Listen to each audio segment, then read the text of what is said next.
नमस्कार, आप देख रहे हैं एबी न्यूज। दर्शकों, एबी न्यूज में आपका स्वागत है। आज 7 अप्रैल 10 तारीख को नीतीश कुमार राज्यसभा के सांसद बन जाएंगे, शपथ ले लेंगे।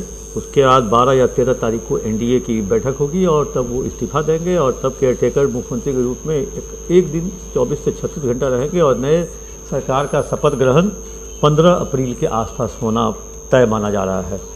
कहा तो ये भी जा रहा है जो प्रधानमंत्री खुद आएंगे उस शपथ ग्रहण समारोह में। बहुत बड़े स्तर पर गांधी मैदान में इसकी तैयारी की जा रही है, या शपथ ग्रहण समारोह गांधी मैदान में होगा, क्योंकि बीजेपी का मुख्यमंत्री पहली बार 20 वर्षों में बीजेपी का मुख्यमंत्री बनने जा रहे हैं। और क्योंकि 20 वर्षों तक नीतीश कुमार ही रहे मुख्यमंत्री, शासन एनडीए का ही रहा, लेकिन नीतीश कुमार ही सीएम रहे।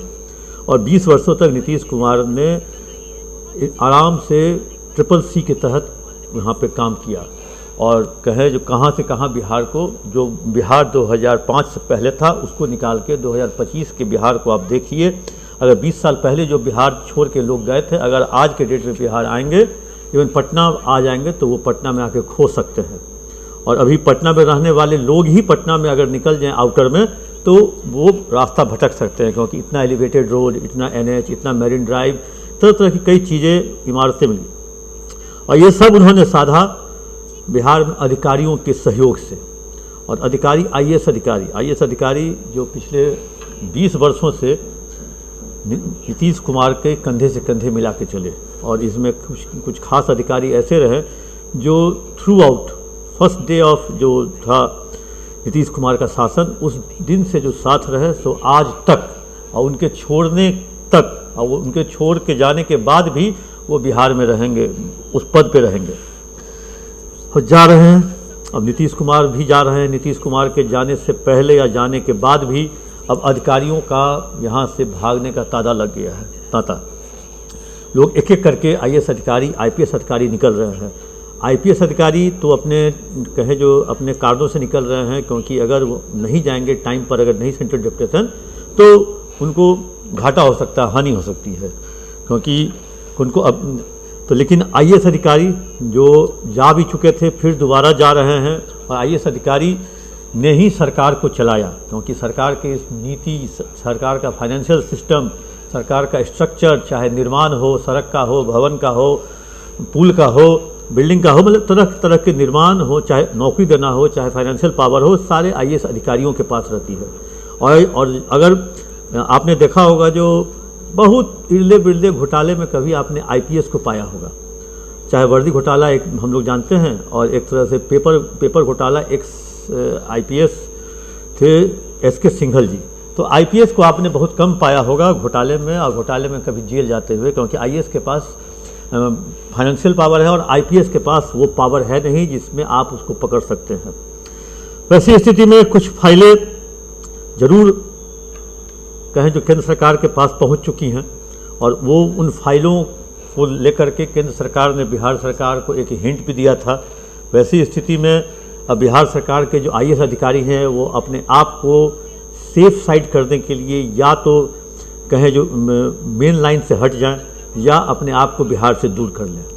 तो वैसे ही स्थिति में 8 से 9 या 10 IAS अधिकारी, ठीक है, ये सारे जितने अधिकारी थे ये नीतीश कुमार के सिस्टम से थोड़ा दूर रहने वाले थे। वैसे डॉक्टर B राजेंद्र, इनके बारे में कहा जा रहा है ये भी सेंट्रल डिप्टेशन में जाने वाले हैं। ये जब इनकी सत्ता अब आई थी नीतीश कुमार जी की, तो ये पटना के DM बनाए गए थे और कुंदन कृष्णन पटना के सीनियर SP बनाए गए थे। तो सिस्टम में डॉक्टर B राजेंद्र भी थे, फिर दिल्ली गए, वहाँ से सेंट्रल डिप्टेशन, फिर लौट के आए, अभी समान प्रशासन के हेड कर रहे हैं, और शिक्षा विभाग के भी ACS हैं। फिर है प्रतिमा सतीश वर्मा, ये अभी टेक्नोलॉजी डिपार्टमेंट में हैं। ये 2002 बैच की हैं और ये भी दिल्ली जाने की रेस में हैं। इनकी तो पोस्टिंग अभी रेसिडेंट कमिश्नर के रूप में दिल्ली में हो भी गई है। उसके बाद इनको स्टेट गवर्नमेंट NOC भी दे दिया है, लेकिन सेंट्रल गवर्नमेंट ने इनको अभी तक कहीं पोस्ट नहीं किया। फिर इनके हस्बैंड हैं अनुपम कुमार, IPRD के भी सेक्रेटरी हैं और CM के भी सेक्रेटरी हैं। ये भी जाने की तैयारी में है। स्टेट गवर्नमेंट ने इनको भी NOC दे दिया है, जो बात आ रही है छन के, लेकिन सेंट्रल गवर्नमेंट ने इनको अभी पोस्ट नहीं किया है, इसलिए यहाँ से जा नहीं पा रहे हैं। एक है वंदना प्रेयसी, समाज कल्याण विभाग की सचिव हैं, बहुत कल्याण किया इन्होंने समाज का, और ये भी जाने के प्रयास में हैं क्योंकि समाज कल्याण एक बहुत बड़ा बजट वाला विभाग होता है और इनमें काफ़ी इसका बजट रहता है।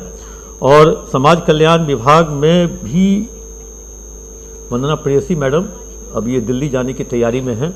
और इन्होंने, इसके बाद एक है सीमा त्रिपाठी, ये सचिव है मानवाधिकार आयोग की, 2009 बैच की हैं।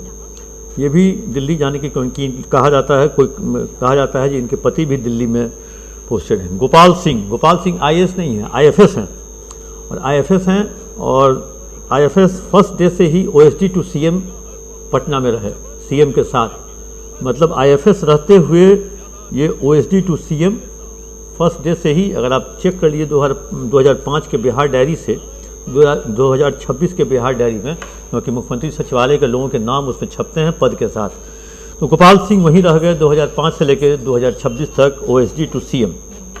गोपाल मीना 2007 बैच के हैं, दिल्ली भी गए हैं सेंट्रल कैपिटल में, दोबारा भी जाने की इच्छा रखते हैं, ये सेकेंडरी लैंड एंड रेवेन्यू है। महेंद्र कुमार 2011 बैच के हैं, ये south Bihar power distribution company में हैं अभी, और ये भी बिहार छोड़, इनकी पोस्टिंग शायद हो भी गई है, ये विदेश मंत्रालय, हाँ, इनकी पोस्टिंग दिल्ली में हो भी गई है, इनको बिहार सरकार ने छोड़ भी दिया है, ये दिल्ली चले भी गए हैं। मनीष कुमार ये सचिव है पशु मत्स्य संसाधन के, 2005 बैच के, और ये भी दिल्ली जाने की सोच रहे हैं, ये भी लगे हुए हैं। लेकिन समस्या ये है, जो सरकार ने सबको NOC तो दे दिया, लेकिन सेंट्रल गवर्नमेंट ने इनकी पोस्टिंग नहीं की। कुछ जानकार बता रहे थे, जो अगर 31 मार्च तक अगर सरकार ने पोस्ट इन लोगों को नहीं किया और सरकार ने NOC दे दिया, तो फिर वही प्रक्रिया NOC लेने की करनी पड़ेगी। वैसे हम जानते नहीं उतना ज़्यादा, लेकिन लोग, एक जानकार बता रहे थे उसमें, अब क्या पता फिर इन लोगों, ये सारे जितने लोग जिनको पहले NOC मिल चुका, इनकी पोस्टिंग नहीं हुई, क्या फिर से इनको NOC लेना पड़ेगा? क्या नई सरकार इनको NOC देगी? इस सब पर कहें जो एक तरह से कहें जो चर्चाएं चल रही हैं, ब्यूरोक्रेसी में गॉसिप चल रहा है, गॉसिप को लेकर के तरह तरह की चर्चाएं हैं। क्या नई सरकार में सबसे पहली चर्चा CM कौन, CM के लिए सर्वे भी हो रहा है, रोज़ नए नाम आ रहे हैं, सम्राट चौधरी से लेकर के संजीव चौरसिया, धर्मशिला गुप्ता, राजेंद्र गुप्ता, तरह तरह के, श्रेयसी सिंह, एक नया नाम कोई अभय गिरी मुजफ्फरपुर के, वो नया नाम के रूप में उनको जोड़ा जा रहा है। RSS, वो मणिपुर और नागालैंड के प्रभारी भी हैं, वो तरह तरह के, वो औरंगाबाद के संसदीय क्षेत्र के प्रभारी भी हैं। लोग कह रहा है जो औरंगाबाद में जो हारे सुशील सिंह, वही उनका नाम उछाल रहे हैं। मतलब जितनी मुंह उतनी बातें, रोज़ शाम तक एक नया मुख्यमंत्री BJP का बन जा रहा है, लेकिन सम्राट को लोग हटा भी नहीं रहे, सम्राट चौधरी को, लेकिन सम्राट के जगह पे एक नया मुख्यमंत्री बनवा भी दे रहे हैं। कल एक नया नाम आया, कल एक नया चीज़ सुनने को मिला, जो अब सम्राट चौधरी अपना नाम सुनते सुनते इतने आजिर आ गए हैं, जो अब किसी ने कहा, कोई जानकार, सम्राट चौधरी की अब संभावना और प्रबल इच्छा है, या इस प्रयास का अंतिम दौर है, तो कम से कम वो ऐसे मंत्री बने तो कम से कम हेलीकॉप्टर नसीब हो सके कहीं पटना से बाहर जाने के लिए, तो वो तो मुख्यमंत्री और डिप्टी CM इसी सबको मिलता है। तो अब उसी के प्रयास में लोग लगे हुए हैं। ये सारा गॉसिप आइटम है, ये मैं नहीं कह रहा हूँ, ये लोग जो चौक चौराहे पर बैठ के, चाय की दुकानों पर बैठकर बात करते हैं, और चाय पीते पीते कहें जो 5 बजे से चाय पीना शुरू करते हैं, 7:30 बजे तक 2.5 घंटे में वो बिहार का मुख्यमंत्री किसी एक शख्स को बना के निकल जाते हैं। तो ऐसी स्थिति में ब्यूरोक्रेसी का भी वही हाल है, पॉलिटिक्स का तो अब तो मुश्किल से, आज 7 तारीख है, और 1 सप्ताह के अंदर नया मुख्यमंत्री का नाम तय हो जाएगा। उसके बाद तो अपने स्टाइल से नया मुख्यमंत्री काम करेंगे। वैसे कुछ पुराने IAS जो बिहार के बाहर गए हुए हैं, उनके आने की भी संभावना है। लोग कह रहे हैं जो CBSE के जो चेयरमैन हैं राहुल सिंह, वो भी आने की इच्छा रखे हुए हैं। किसी ने कह रहा था जो उनकी पत्नी प्रोफेसर हैं, शायद वो आ भी गई हैं। तो वैसी स्थिति में अब कुछ आएंगे कुछ जाएंगे, वैसी अब देखना है कौन जा पाता है कौन रह पाता है, वो तो समय बताएगा। तब तक के लिए दीजिए इजाज़त। आप अपना कमेंट बॉक्स में जाकर जरूर दें।